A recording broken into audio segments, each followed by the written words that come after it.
आज का पहला प्रश्न है, विश्व वन्य जीव दिवस कब मनाया गया है? तो यह मनाया गया है 3 मार्च को दोस्तों, विश्व वन्य जीव दिवस। दोस्तों अब आज हम जानेंगे फरवरी महीने और जनवरी महीने में कौन-कौन से महत्वपूर्ण दिवस मनाए गए हैं।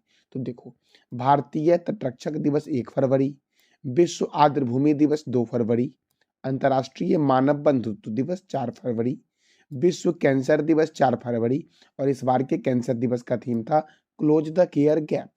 सुरक्षित इंटरनेट दिवस 6 फरवरी को मनाया गया है। एड्स जागरूकता दिवस 7 फरवरी, विश्व दलहन दिवस 10 फरवरी को मनाया गया है। राष्ट्रीय कृमि मुक्ति दिवस मनाया गया है 10 फरवरी को दोस्तों। विश्व हिप्पो दिवस मनाया गया है कब? तो 15 फरवरी को मनाया गया है। विश्व पेंगोलिन दिवस 17 फरवरी को मनाया गया है। विश्व सामाजिक न्याय दिवस 20 फरवरी को मनाया गया है। अंतर्राष्ट्रीय मातृभाषा दिवस 21 फरवरी, विश्व चिंतन दिवस 22 फरवरी, केंद्रीय उत्पाद शुल्क दिवस 24 फरवरी को मनाया गया है। बालाकोट स्ट्राइक दिवस 26 फरवरी को मनाया गया है। विश्व एनजीओ दिवस 27 फरवरी को मनाया गया है और राष्ट्रीय विज्ञान दिवस कब मनाया गया है? तो 28 फरवरी को मनाया गया है दोस्तों। तो ये थे फरवरी महीने के अब तक के मनाए गए महत्वपूर्ण दिवस दोस्तों। दोस्तों अब हम जानेंगे जनवरी महीने में कौन-कौन से महत्वपूर्ण दिवस मनाए जाते हैं।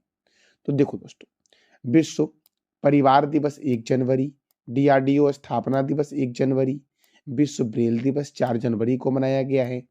राष्ट्रीय पक्षी दिवस 5 जनवरी, विश्व युद्ध अनाथ दिवस 6 जनवरी को मनाया गया है। पृथ्वी घूर्णन दिवस 8 जनवरी, प्रवासी भारतीय दिवस 9 जनवरी, राष्ट्रीय युवा दिवस 12 जनवरी, अंतर्राष्ट्रीय युवा दिवस 12 अगस्त को मनाया गया है। सेना दिवस कब मनाया गया है? तो 15 जनवरी को, जबकि नौसेना दिवस 4 दिसंबर को मनाया जाता है और वायुसेना दिवस 8 अक्टूबर को मनाया जाता है दोस्तों, राष्ट्रीय स्टार्टअप दिवस कब मनाया गया है? तो 16 जनवरी को मनाया गया है।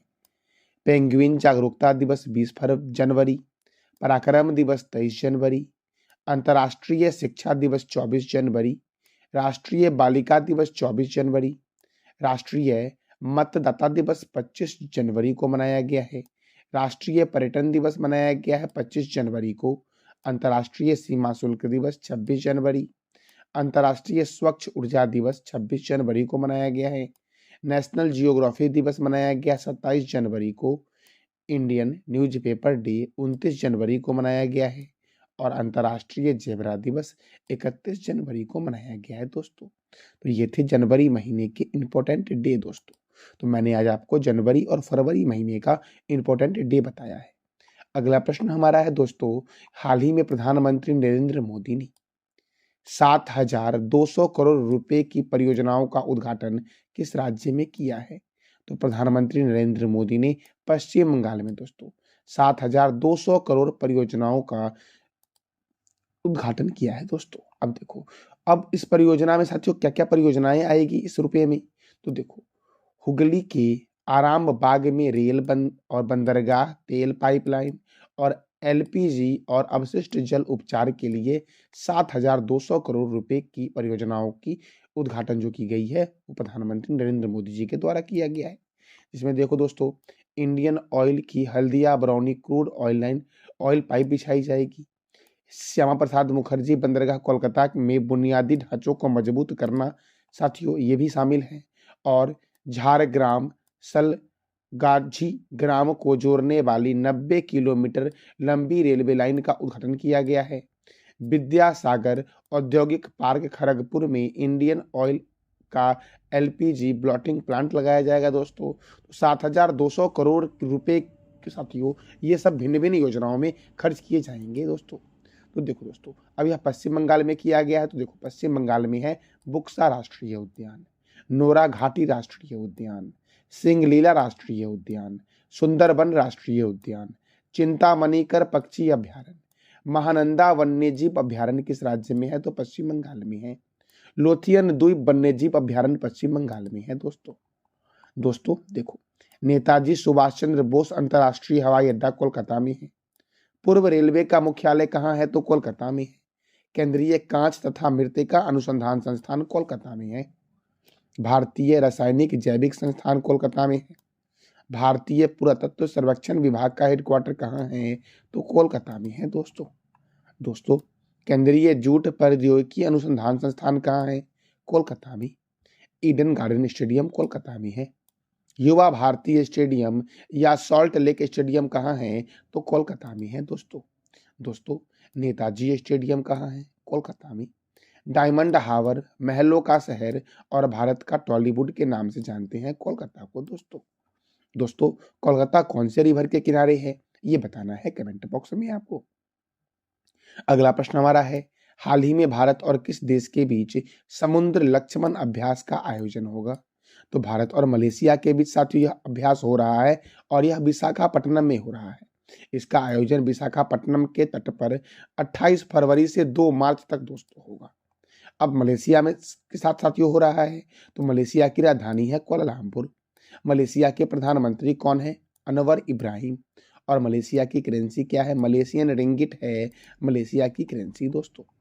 दोस्तों, अगला प्रश्न हमारा है, हाल ही में किस राज्य के पूर्व राज्यपाल अजीज कुरैशी का 83 वर्ष की अवस्था में निधन हुआ है? तो उत्तर प्रदेश के राज्यपाल थे अजीज कुरैशी दोस्तों। इनका हाल ही में 83 वर्ष की अवस्था में निधन हो गया है दोस्तों। अब देखो, यह उत्तर प्रदेश, उत्तराखंड और मिजोरम के राज्यपाल थे कुरैशी, जिनका 83 वर्ष की अवस्था में निधन हो गया है। अजीज कुरैशी का जन्म 24 अप्रैल 1940 को भोपाल में हुआ था और भोपाल साथियों मध्य प्रदेश का शहर है। भोपाल में है भोजताल झील। दोस्तों, भोपाल में एक अंतर्राष्ट्रीय हवाई अड्डा है। ये बताना है कमेंट बॉक्स में आपको दोस्तों। दोस्तों, अब जानेंगे उत्तर प्रदेश के बारे में। तो देखो, उत्तर प्रदेश का आगरा, मथुरा जो है ये यमुना नदी के किनारे है। कानपुर, वाराणसी गंगा नदी के किनारे है दोस्तों। लखनऊ है गोमती नदी के किनारे। गोरखपुर है राप्ती नदी के किनारे। तो आपको बताना है कमेंट बॉक्स में कि उत्तर प्रदेश का अयोध्या कौन से नदी के किनारे है? उत्तर प्रदेश में ही कन्नौज शहर है दोस्तों, ये गंगा नदी के किनारे है। उत्तर प्रदेश के आगरा को बोलते हैं पेठा नगरी दोस्तों। राष्ट्रीय राजमार्गों का चौराहा कानपुर को कहा गया है। नवाबों का शहर लखनऊ को कहा गया है। उत्तर भारत का मानचेस्टर कानपुर को कहा गया है। ध्यानचंद्र स्टेडियम कहाँ है? तो लखनऊ में है ध्यानचंद्र स्टेडियम दोस्तों। दोस्तों, ग्रीन पार्क स्टेडियम कहाँ है? कानपुर में। चौधरी चरण सिंह अंतर्राष्ट्रीय हवाई अड्डा कहाँ है? तो लखनऊ में है चौधरी चरण सिंह अंतर्राष्ट्रीय हवाई अड्डा। लाल बहादुर शास्त्री अंतर्राष्ट्रीय हवाई अड्डा वाराणसी में है। उत्तर प्रदेश शिवालिक पर्वत श्रृंखला से घिरा हुआ है और रासलीला जो है ये उत्तर प्रदेश का मुख्य लोक नृत्य है दोस्तों। दोस्तों, अगला प्रश्न हमारा है, हाल ही में कहाँ 4 दिवसीय तबी महोत्सव का आयोजन होगा? तो जम्मू कश्मीर में दोस्तों 4 दिवसीय तबी महोत्सव का आयोजन होगा और इस महोत्सव का उद्देश्य है स्थानीय कारीगरों के कौशल और रचनात्मक को उजागर करना। इस तबी महोत्सव का उद्देश्य है जो होगा जम्मू कश्मीर में दोस्तों। तो जम्मू कश्मीर के उपराज्यपाल कौन है? ये बताना है आपको कमेंट बॉक्स में दोस्तों। जम्मू कश्मीर में तुलबुल परियोजना है जो झेलम नदी पर बना है। पालक दुल जल विद्युत परियोजना मारूसुदर नदी पर जम्मू कश्मीर में है। दुलहस्ती परियोजना, बगलिहार परियोजना और सतलज परियोजना चिनाब नदी पर जम्मू कश्मीर में है। डल झील, बूरल झील, बैरीनाग झील, मानस बल झील, शेषनाग झील, अनंतनाग झील और नागिन झील किस शहर में है? साथियों, किस यूनियन टेरिटरी में है? तो जम्मू कश्मीर में है दोस्तों। मीठे पानी की सबसे बड़ी झील है बुलर झील जो जम्मू कश्मीर में है। साथियों, खारे पानी की सबसे बड़ी झील जो है वो चिल्का झील है। ये कहाँ पर है? तो ओडिशा में। काराकोरम दर्रा, जोजिला दर्रा, पीर पंजाल दर्रा, बनिहाल दर्रा, बुर्जिला दर्रा जम्मू कश्मीर में है। डांची ग्राम अभ्यारण्य जम्मू कश्मीर में है और किश्तवाड़ राष्ट्रीय उद्यान कहाँ है? तो जम्मू कश्मीर में दोस्तों। काराकोरम दर्रा दोस्तों अब लद्दाख में चला गया है। तो काराकोरम दर्रा जो आपका है ये भारत का सबसे ऊंचा दर्रा है काराकोरम दर्रा। अगला प्रश्न आपका है, पश्चिम बंगाल और ओडिशा के तटों पर खोजी गई समुद्री हेड सिल्ड, समुद्री स्लग की नई प्रजाति का नाम किसके नाम पर रखा गया है? तो द्रौपदी मुर्मू के नाम पर रखा गया है दोस्तों। पश्चिम बंगाल और ओडिशा के तट पर खोजी गई समुद्री हेड सिल्ड, समुद्री स्लग की नई प्रजाति का नाम दोस्तों किसके नाम पर रखा गया है? द्रौपदी मुर्मू के नाम पर रखा गया है। और द्रौपदी मुर्मू दोस्तों अभी वर्तमान में कौन है? तो भारत की राष्ट्रपति है। और साथियों इसका नाम क्या हो जाएगा? तो मेलानोक्स लाक्स मिक्स द्रौपदी। क्या नाम साथियों रखा गया है? तो मेलानो क्लाक मिस द्रौपदी इसका नाम रखा गया है दोस्तों। अब दोस्तों देखो, राष्ट्रपति के बारे में जानेंगे। तो भारत के उपराष्ट्रपति का वर्णन दोस्तों किस अनुच्छेद में है? अनुच्छेद 63 में है भारत के उपराष्ट्रपति का वर्णन दोस्तों। दोस्तों हम जानेंगे आज उपराष्ट्रपति के बारे में। राष्ट्रपति के बारे में दोस्तों मैंने आपको कई बार बताया है। तो भारत के उपराष्ट्रपति का वर्णन जो है ये किस अनुच्छेद में है? तो 63 में है। उपराष्ट्रपति का राज्यसभा का पदेन सभापति होना, ये अनुच्छेद 64 में है दोस्तों।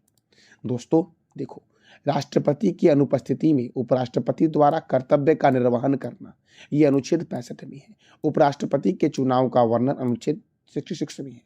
उपराष्ट्रपति का कार्यकाल का वर्णन अनुच्छेद 67 में है। और राष्ट्रपति द्वारा शपथ ग्रहण करते हैं उपराष्ट्रपति, इसका वर्णन है अनुच्छेद 69 में दोस्तों आपको बताना है कि राष्ट्रपति को क्षमा दान करने की शक्ति है, तो इसका वर्णन किस अनुच्छेद में है ये बताना है कमेंट बॉक्स में आपको।